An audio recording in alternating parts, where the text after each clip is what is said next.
What up, though?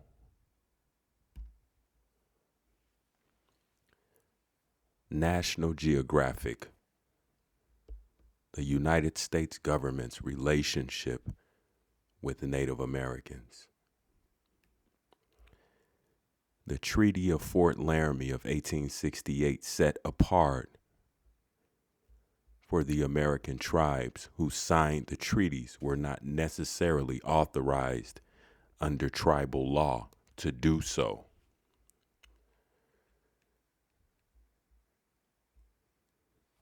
Treaty making as a whole ended in 1871 when Congress ceased to recognize the tribes as entities capable of making treaties. And you wonder why Congress ceased to recognize the tribes as entities capable of making treaties when those entities are said to have been here since time immemorial. You would think the people of the soil would be capable.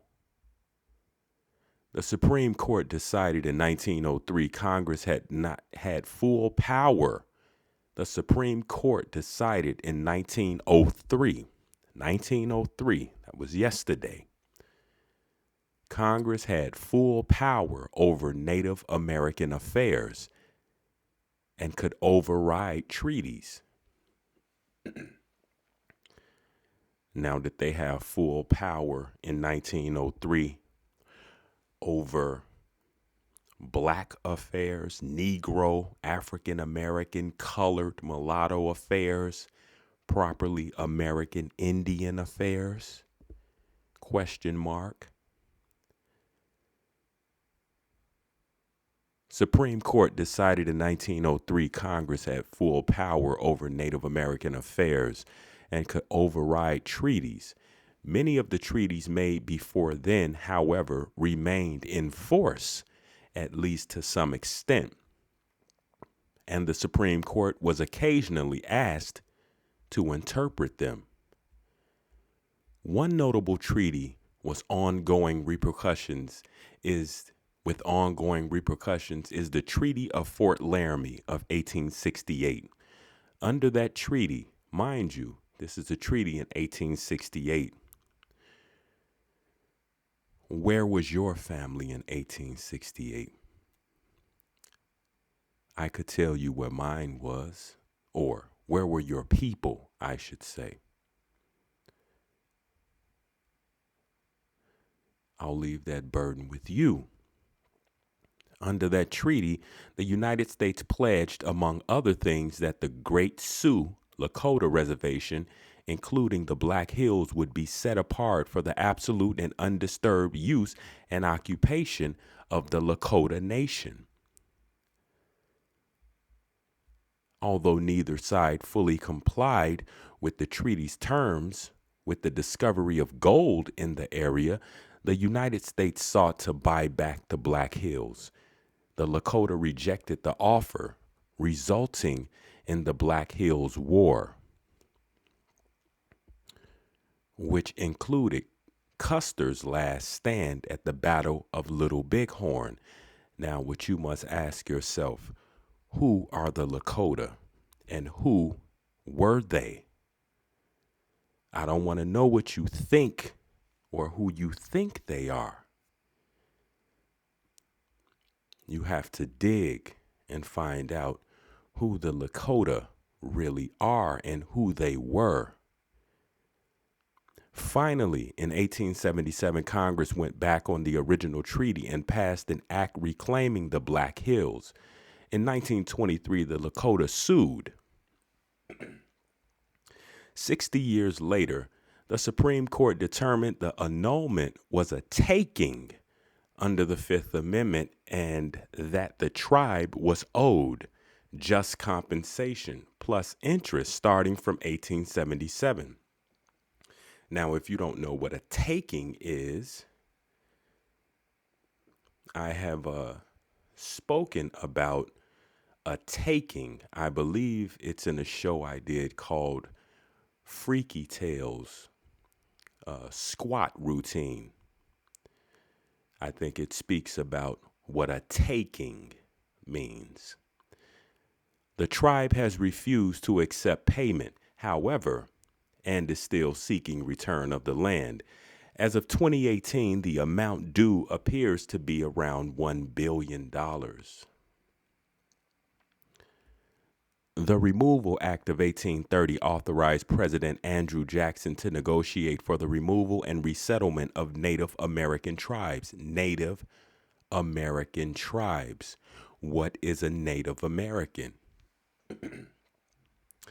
This doesn't say anything about an American Indian, the people who, through antiquity, have been known to be the people of this soil we call America or the Americas. A primary target was the Cherokee, Creek, Choctaw, Chickasaw, and Seminole from Georgia, Alabama, Mississippi, and Florida.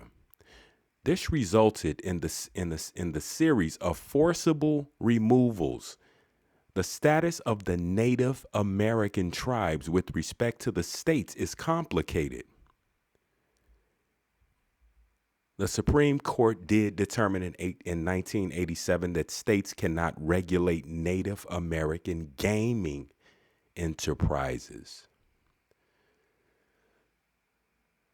This resulted in the Indian Gaming Regulatory Act of 1988, which provided the framework that governs Indian casinos. We go from speaking about a soil and the rights of the natural inhabitants of that soil to gaming Regulatory Act of 1988 and the framework that governs Indian casinos.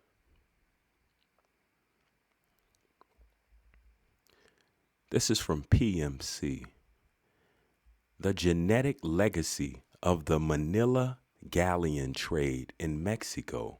Juan Esteban Rodriguez, Alexander G. Lonitis, and some others who you see here. I'll let you read those names who contributed. This is from ncbi.nim.nih.gov. The population of Mexico has a considerable genetic substructure due to both its pre-Columbian diversity and due to genetic admixture from post-Columbian transoceanic migrations. The latter primarily originated in Europe and Africa, but also to a lesser extent in Asia. We analyzed previously understudied genetic connections between Asia and Mexico to infer the timing and source of this genetic ancestry in Mexico. We identify the predominant origin within Southeast Asia, specifically Western Indonesian and non-Negrito Filipino sources. And we date its arrival in Mexico to approximately 13 generations ago, 1620 CE. This points to a genetic legacy from the 17th century or 1600s. Manila galleon trade between the colonial Spanish Philippines and the Pacific port of Acapulco. Indeed, within Mexico, we observe the highest level of this trans-Pacific ancestry in Acapulco, located in the state of Guerrero. This colonial Spanish trade route from East Asia to Europe was centered on Mexico and appears in historical records, but its legacy has been largely ignored. Identities and stories were suppressed due to slavery, assimilation of the immigration of the, let's try this again.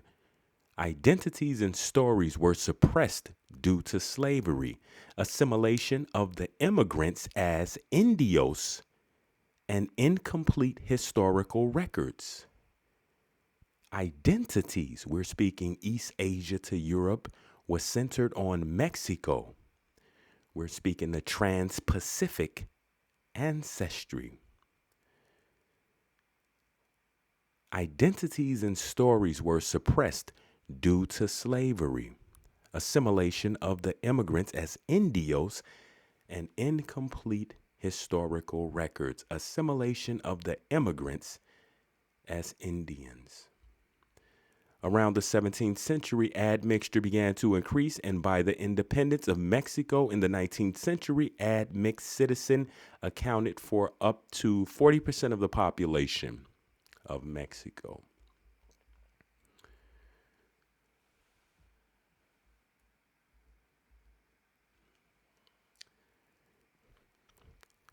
Listen closely. Asians arrived first via the Manila galleons, ships that conducted the trans-Pacific trade with the Philippines repeatedly between 1565 CE and 1815 CE.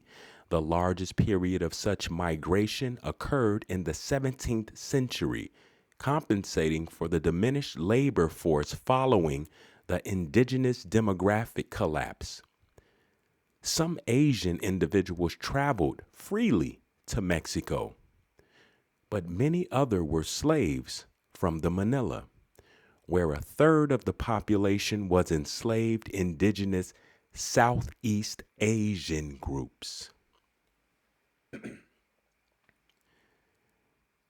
Asian immigrants in Mexico were often referred to as Indios, just as Native Americans.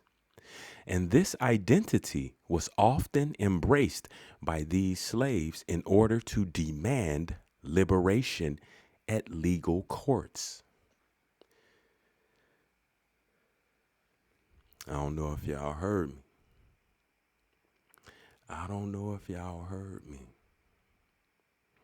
This is obvious at this point. Even with lookership, which I don't ascribe to, but I mean, it's undeniable. Asian immigrants in Mexico were often referred to as Indios, just as Native Americans. Asian immigrants in Mexico were often referred to as Indians, just as Native Americans were often referred to as Indians. And this identity was often embraced by these slaves in order to demand liberation at legal courts. The Spanish recorded that they were particularly numerous in Acapulco, with nearly every Spanish home having at least 3 and up to 18 Asian slaves. With nearly every Spanish home having at least 3 and up to 18 Asian slaves. We're talking Spanish, Asian mixtures, Asian immigrants in Mexico being referred to as Indians just as Native Americans were and are. The genetic legacy of this trans-Pacific trade has not been previously characterized in Mexican genomes.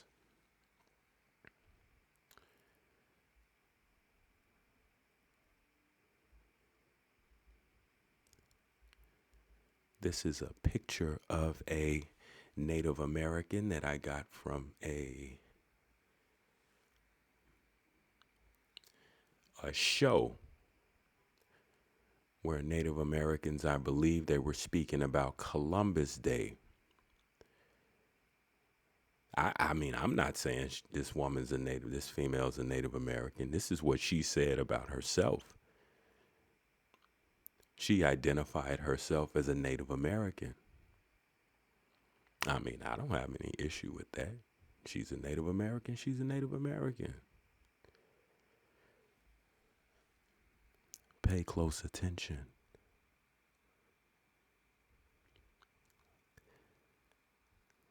This is who identifies as a Native American.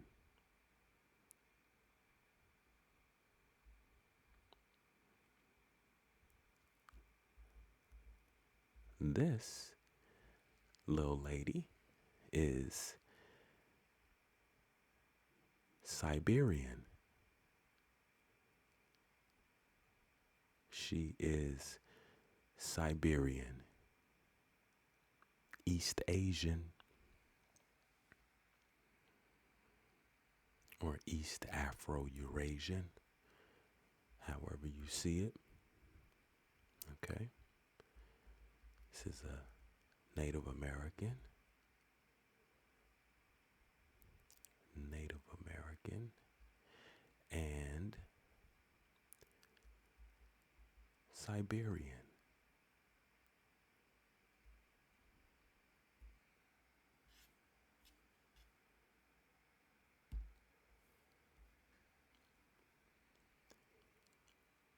Do the right thing.